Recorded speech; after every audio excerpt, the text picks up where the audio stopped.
Hello, hello, hello, hello, hello. Y'all, what is going down? I want to talk about the price of guilt.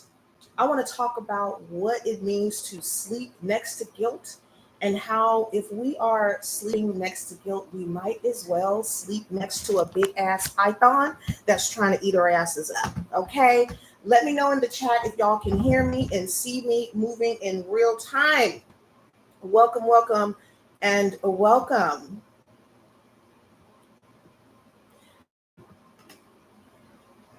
Let's see here. Fingers crossed, we're moving. Fingers crossed, we're moving. It's retrograde, so I want to make sure y'all can hear me and see me. Let me know in the chat. While y'all are typing away, let's get into it. Guilt is calling again, and I do not want you to pick up. Okay? Welcome to POW, which you know stands for Pearls of Wisdom. I'm your host, Pearl Noir, and I'm about to be your sensual Jiminy Cricket. So let me go to my notes because I want to make sure I do not mince my words for this message that came to me as I was thinking about how I can heal from my own guilt. And the T is, I don't think guilt is going away. I think it's about us finding different rituals, different affirmations, different mantras, different ways to self-soothe so we don't sabotage the progress that we are seeing. So we don't sabotage what's meant for us in this new life, in this new identity. All right. Fingers crossed again. I don't see anyone in the chat saying that you can hear me. So I'm going to just keep going. Hopefully retrograde is not acting up too bad. They say generational wealth is key to being your ancestors' wildest dreams. But I think the ancestors that brought you here, I don't necessarily think they're thinking about the cars, the clothes, and all of that. I think that's part of it. But I think a lot of us are missing the piece when it comes to wealth, which is ease. Wealth equals ease. Wealth equals freedom. Wealth equals peace of mind. Wealth equals you showing up to honor your assignment in the way that you truly want to.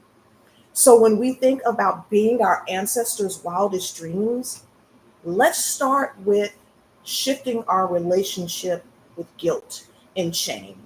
So I was watching this story. Have y'all heard about the woman who was sleeping next to the big ass python?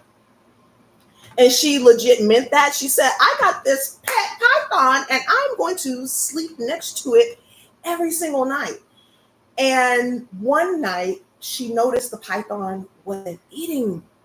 And it wasn't eating, and it just kept skipping the meals when she was trying to feed it, to where eventually she went to the vet office and was like, I think something is wrong with my pet python. And they were like, ma'am, nothing is wrong with said python. This baby is making space to eat your ass up. And when I saw that story, it made me think of how many times I slept with guilt and how sleeping with guilt might as well have been a big ass python waiting to consume me, waiting to eat me up. Okay. And so I think guilt is just like a snake, and we want to make sure we're not treating guilt the same way that woman was treating that python she was sleeping next to, not understanding the danger that she was truly in. So when we are sleeping with guilt, when we are ashamed, when we won't honor the ancestors' wildest dreams of a life of ease, and thinking about what we can do every day to honor ease, to honor hope, to honor freedom, I think that's a very dangerous game. So I'm actually not going to hold y'all too long. I just wanted to give you something to chew on and give you a couple of rituals to think about. So when we are focused on changing our connection to guilt and shame, it requires us to find an inner sanctuary in our body and in our mind. It also requires us to think about honoring our boundaries as an intimate act for self first. So from 2023 to like now, I have been really going in with my business, shifting things. And the louder I got, the more confident I got, the more comfortable I got. And the more aligned I was with my power, I did start to lose people. I did start to have people look at me a certain way. And some of the people were family members.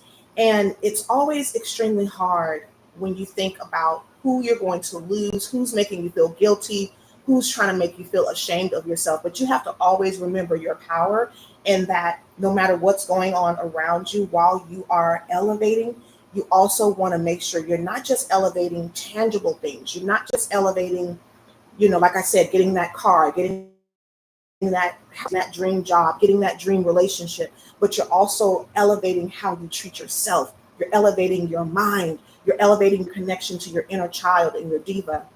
And I was feeling so guilty about going after my dream and how it was affecting other people negatively. But I had to remember that I have an ancestral calling. And so chances mighty high, if you're watching me, you may also have an ancestral calling. So many people who are drawn to me are the strong friend. They're the mother of the group. They're the nurturer. And we have to honor our boundaries and think of them not as a way to shift the behavior of the folks around us, but to have the courage to shift our own behavior. Just put a 555 in the chat if that is resonating with you. So here's what I want you to do. I want you to honor your boundaries more. And I want you to practice honoring them in the most sensual way possible, of course. So here are some ways you can honor your boundaries every day. Start asking your body, hey, do I have your consent? I want to do X, Y, and Z right now. So maybe that's, I attract a lot of artists. I want to post my art right now, but there's so much going on in the world. There's a lot happening in the world, including your art, including how many news stories are happening that aren't being posted where people are doing well. So yes, there's a lot going on in the world, and you can ask yourself in that moment, am I going to post my art? Am I going to share my art? Am I going to share my light? Or am I going to let guilt or shame stop me from honoring my ancestral assignment? I'm a coach. I'm an entrepreneur. Am I going to make sure that I am financially stable so that I can shift the world, so that I can shift my life? And then on an intimate note, do I really want to masturbate? Or am I trying to numb myself? Is this me being on autopilot? What is pleasure for me truly in this moment?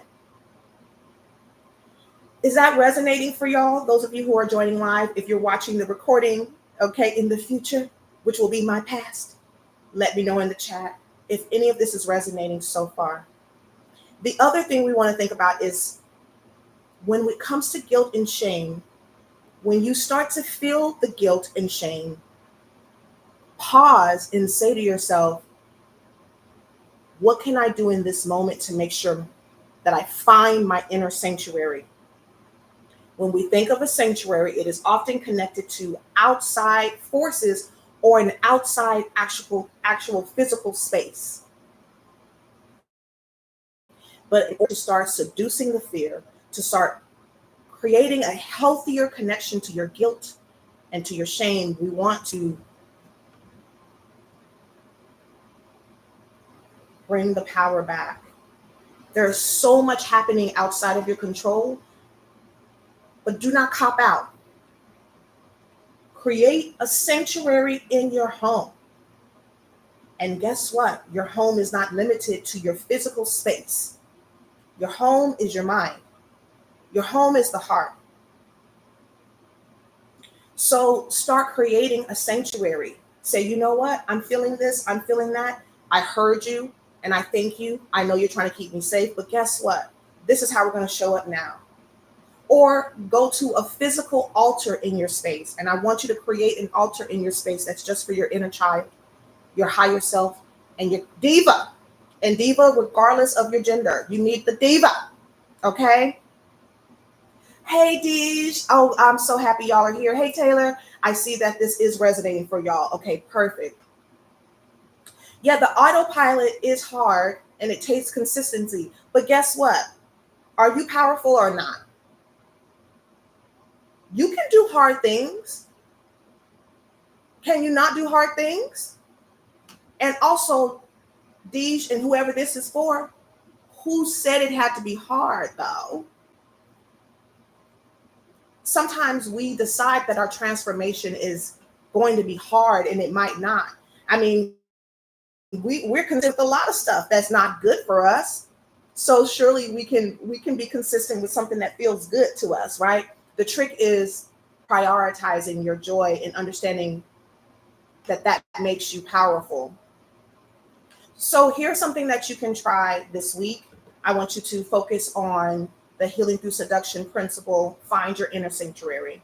I want to encourage you to do a water ritual or a fire ritual this week. So if you do the water ritual, you can write whatever you feel guilty about, whatever you feel shame about, anytime you feel this. So if you're at home, you can write it on paper and use a beautiful bowl. And I want you to put water in that bowl. And I want you to bless the water that's in that bowl, saying that this is healing. I want you to just read out loud. Let your inner child know you're not going to ignore what they're afraid of. You're not going to ignore the guilt. You're going to acknowledge it. And then I want you to just place that piece of paper in that beautiful bowl and release it. Now, let's say guilt or shame starts coming up when you are out and about. No problem, boss. What I want to encourage you to do is bring your hands to your heart, to your ears, wherever your body is calling, and rub your hands together until they are too hot to touch. Once you feel that your hands are hot, they're ready, I want you to blow on one finger and say to yourself, I am now activating this finger as a magical wand or magical pen. And I want you to write what you're feeling guilty about, what the shame is. And then I want you to then hold space for it for a second and then wash your hands. Let the water heal you in that moment. Let the water teach you what it means to go with the flow, to trust its power regardless of the season. Another thing you can do if you want to feel more, you're like, I'm a little bit more earthy, Pearl. And again, this ritual, this water ritual, I started doing this over 20 years ago. This was one of the rituals I would do to help me release shame and guilt. And I still do this. I go and I talk to my tree, just looking out the window saying, hello, tree. I'm grateful for you. I'm doing it right now. And just look at the tree, look at the leaves, look at the branches, look at how they move without guilt or shame in the wind, and then follow the tree down to the trunk. And then look and imagine what all of those roots are down below. And how we can heal by looking at the tree is understanding the tree. They don't judge themselves regardless of the season. When it is time to be bare, the tree is like, okay, I don't have any leaves right now, but I'm still a powerful motherfucking tree. I'm still grounded. I still have my roots, still majestic. And so for us, sometimes, again, for me, going after my dream of building this billion-dollar company, of shifting how people think about healing, of shifting how people think about burlesque, of taking my business from the international influence in certain areas and becoming a true global leader. And when you are going for your dreams, as my coach, Rachel Rogers, says, you have to be willing to be embarrassed. You have to have an ego death over and over. And for the past 2 years, I have been nothing but embarrassed by the people who are close to me. They have seen me in a very vulnerable, on my knees position, crying in ways I've never cried. I was humbled, and I have never felt humbled. I have never felt humbled but that was required for me to go to the next level. And as I thought about abundance and having a $1 billion company, you know, starting as a millionaire, I had to be open to every form of abundance. And so I could say, I'm embarrassed by my friends seeing me try. I'm embarrassed by my friends seeing the ebbs and flow. I'm embarrassed by them seeing me cry and break down. That was the thought. Or I can say, hello, wake the fuck up. This is abundance, support, love, joy, peace. So I had to honor that some of the guilt and shame that I was carrying was complete bullshit. And it's because I was never taught that I could rest. I was not taught that I could be valuable without serving. I was not taught that I can be loved without giving to the last drop. I was not taught that I could be loved without fainting because I'm so exhausted from giving. I was not taught that I can be loved without saying, suckle on my breast and take all that you can and leave nothing for me. And if you're attracted to me and you're watching this, that's you. That's who I attract. If y'all are here and I'm talking to you, put power in the chat. Pearls of wisdom. Back to the ritual. So we talked about the water. We talked about if you want to have an earthly inspired, going out and looking at that tree. And then those of you who want to focus on fire, one thing I try to do once a week is, now I have a little cauldron now. Now, don't be crazy. Now, make sure you can actually use some, make sure you're safe when you're dealing with fire, y'all. Don't be crazy and then be like, oh, well, Pearl told me. No, dog. I didn't tell you a damn thing.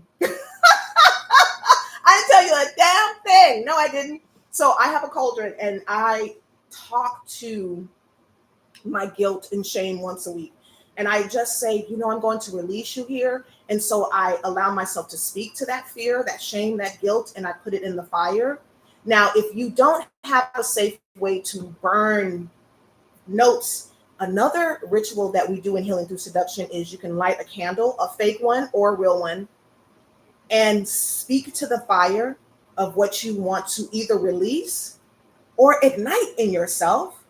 And I want you to move with the flame. Mirror the movement. Let that flame be your guide. All right. Again, guilt is calling, and I don't want you to answer.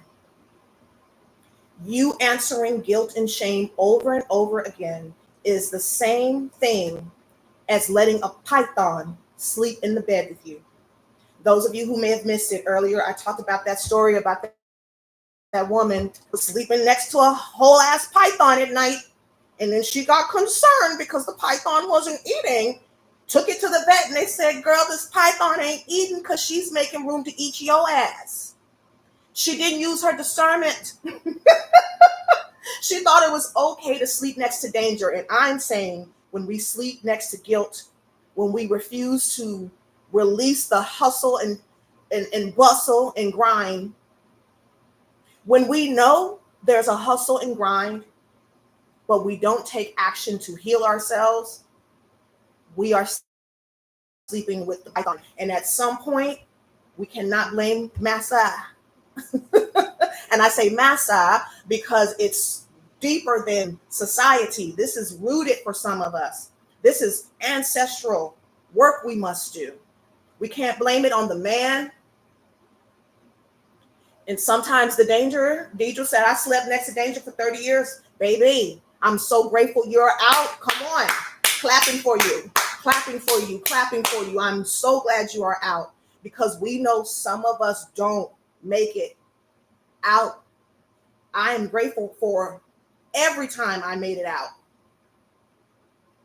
Taylor says, I remember that story. I said, now what the hell? What the hell? What the hell, say? Ma'am. But at the same time, for our logical mind, it's easy to judge and say, oh, what was she doing? Okay, there was a python that you could see, but what are you sleeping with that you shouldn't? What's your python? So I want you to honor your boundaries, and I want you to make sure that your mind is your sanctuary. Your body is your sanctuary. These are things that we still have absolute control and autonomy over. Yeah?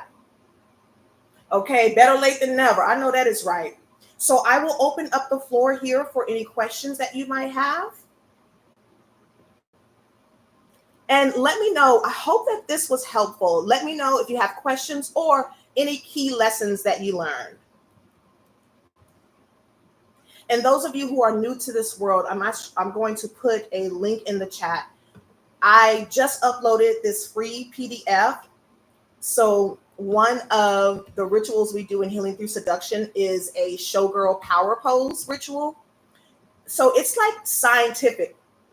It's a scientific fact that if you pause, y'all, and like stand like a hero, it does something to you. They talk about surgeons doing it. They talk about world leaders doing it. You know, like you just stand in a power pose. But I'm me. So I was like, well, I don't want to just do a normal power pose. I want to stand like a showgirl. I want to activate the diva. I want to activate the child. You know, and for me, I was the child who was putting her hand on her hips and getting popped for it, you know? So for me, the inner child work is non-negotiable when you're thinking about stepping into your power, when you're thinking about stepping into your sensuality. The child knows better than to judge. The child knows better than to limit being uninhibited with other people. So be sure to download that PDF. Okay, of course, we have some sessions coming up in September. I'm going to offer a 2-week experience. So if you have questions about that, feel free. And then, of course, we always accept tips and goddess offerings around here. So y'all can find everything right there. And I believe that is all I have for you. Let me go to the chat and make sure I didn't miss anything. Okay. All right. Looks like I touched on everything. All right, y'all, that is all I have for you. I will be back next week for another POW. Once this video uploads, if you found this helpful, don't be stingy. Please share me with the world. Share this light the same way you would share a post or meme that pissed you off. So whatever you're trying to shift for you when it comes to how you feel in your body, make sure you're not limiting your interactions to things that piss you off. Make sure you're paying close attention to the light. Make sure you're seducing yourself by being open to everything the world has to offer. The world also has beautiful rainbows right now, y'all. Okay? You're very welcome, Deej. All right, I believe that is it. Mwah. Until next week, y'all. Bye.